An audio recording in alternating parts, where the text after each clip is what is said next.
Assalamualaikum warahmatullahi wabarakatuh. Alhamdulillahi wassalatu wassalamu ala rasulillah Nabiyyina Muhammadin wa ala alihi wa sahbihi wa man sara ala nahjihi ila yaumidin. Alhamdulillah, kita bersyukur kepada Allah Subhanahu wa taala karena begitu banyak Allah Subhanahu wa taala telah memberikan kepada kita kenikmatan. Salah satu di antara kenikmatan yang Allah berikan kepada kita semua adalah adanya waktu luang. Allah memberikan kepada kita waktu luang, sehingga kita bisa memanfaatkan waktu luang ini untuk belajar, mempelajari salah satu di antara bagian dari agama kita ini. Nah, salah satu di antara bagian dari agama kita ini adalah bahasa Arab. Mempelajari kaidah-kaidah bahasa Arab. Karena kaidah-kaidah bahasa Arab ini merupakan sarana bagi kita untuk bisa dapat mendalami agama kita ini. Bagaimana caranya kita bisa mendalami agama ini? Yaitu dengan membaca kitab. Dengan membaca kitabnya para ulama. Nah, sedangkan kitab-kitab para ulama, hadis-hadis Nabi Shallallahu Alaihi Wasallam adalah menggunakan bahasa Arab.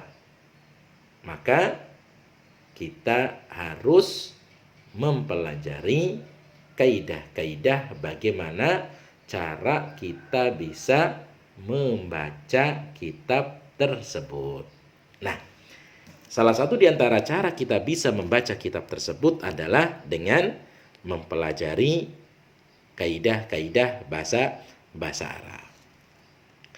Dan insya Allah pada pertemuan kali ini kita akan membahas tentang tanda majrurnya isim atau tanda jernya isim. Majrur dan jer ini istilah yang sama.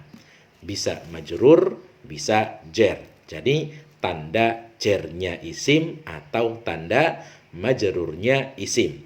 Majrur berarti isim yang dijer. Nah, apa itu isim yang dijer? Isim yang dijer itu adalah isim yang terletak setelah huruf jer. Ingat huruf jer, jangan sampai lupa. Ya, huruf jer yang pernah kita pelajari termasuk di antara tanda-tanda isim adalah kemasukan huruf jer. Nah, kalau isim yang sudah kemasukan huruf jer maka di kasroh. Nah, kasroh ini termasuk di antara salah satu dari tanda isim yang jer atau isim yang majrur. Baik, sekarang majrur sebagaimana yang tadi sudah kita katakan adalah isim yang kemasukan huruf jer atau mudhof ilaih. Apa sih mudhof ilaih itu? Mudhof ilaih nanti akan kita pelajari pada isim-isim yang dijer pada tempatnya. Baik. Adapun tanda majrurnya atau tanda jernya isim dalam sebuah kalimat, yang pertama tandanya dengan kasroh. Kasroh sebagai tanda jer ya untuk isim mufrad, itu yang pertama. Yang pertama, kasroh sebagai tanda jernya isim terjadi pada isim mufrad.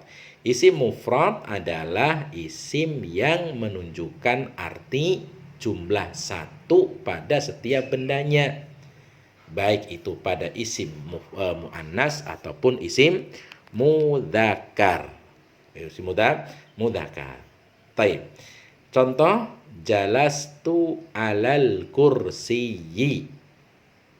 Jalastu alal kursiyyi.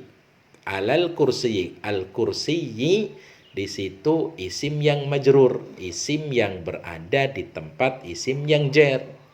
Karena diawali oleh huruf jer,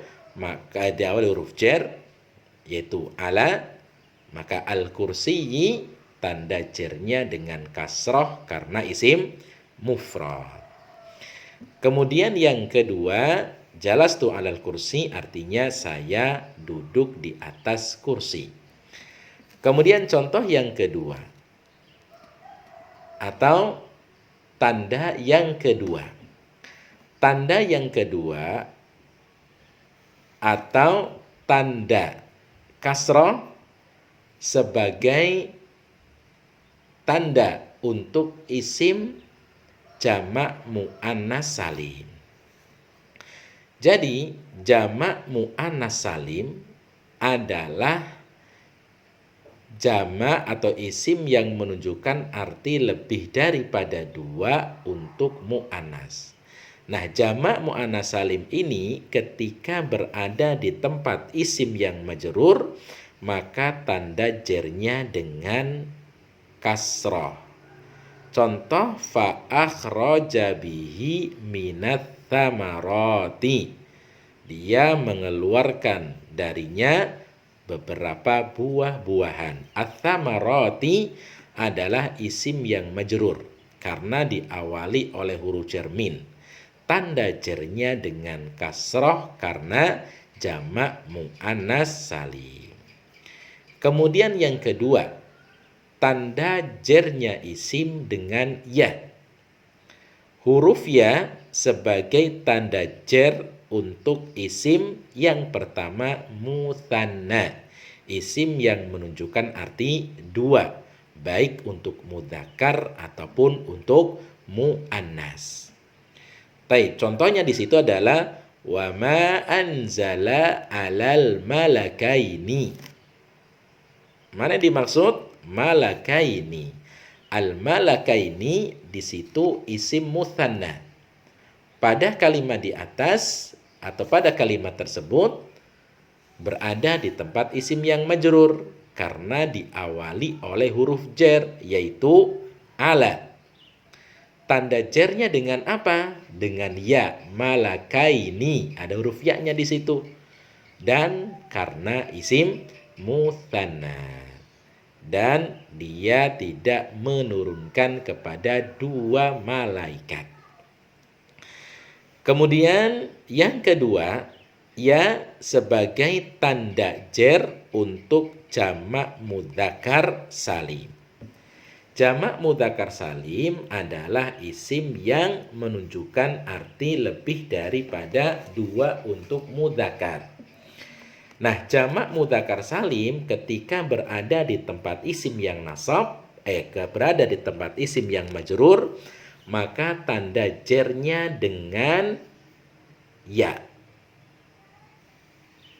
Jamak mudzakkar salim ketika berada di tempat isim yang majrur, maka tanda jernya dengan ya juga. Contoh, aba wastakbara wa kana minal kafirina. Dia enggan dan dia merasa sombong, wa kana minal kafirina, dan dia termasuk orang-orang kafir. Al-kafirina di situ jamak mudzakkar salim berada di tempat isim yang majrur karena diawali oleh huruf jar yaitu min. Tanda jarnya dengan ya karena jamak mudzakkar salim. Baik. Kemudian yang ketiga, ya sebagai tanda jar untuk asmaul khamsah. Asmaul khamsah sebagaimana yang sudah kita keterangkan bahwa isim yang diawali oleh lafadz abun, akhun, hamun, fu, dan dhu. Nah, asmaul khamsah ini ketika berada di tempat isim yang majrur, maka tanda jarnya dengan ya. Contoh seperti id qala Ibrahimu li abihi. Id qala Ibrahimu li abihi. Di situ ada kata abihi. Kata abihi di situ namanya asmaul khamsah karena diawali lafadz yang diawali dengan kata abun, artinya bapak. Nah, kata abihi berada di tempat isim yang majrur. Kenapa? Karena diawali oleh huruf jer, yaitu li. Nah, di situ perhatikan tanda jernya dengan ya. Ada hurufnya di situ, li abihi. Nah, di situ ada huruf ya-nya sebagai tanda jer untuk asmaul khamsah. Oleh karena itu, kata abihi isim majrur. Tanda jernya dengan ya karena asmaul khamsah. Apa artinya? Id qala Ibrahimu li abihi, id ingatlah qala berkata Ibrahim li abihi kepada bapaknya. Ingatlah ketika Ibrahim berkata kepada bapaknya. Maka li abihi, li di abihi adalah isim majrur, tanda jernya dengan ya karena asmaul khamsah. Maka dari sini kita bisa menyimpulkan bahwa tanda isim majrur sebuah isim ada dua. Yang pertama dengan kasrah, yang kedua dengan ya. Itu adalah tanda jernya isim. Maka dari sini kita telah menyelesaikan tanda-tanda baca pada isim dalam penggunaan sebuah kalimat. Dan semua tanda-tanda bacaan isim tersebut itu ada dalam Al-Quran ataupun dalam hadis Nabi Shallallahu Alaihi Wasallam ataupun dalam kitab-kitab para ulama.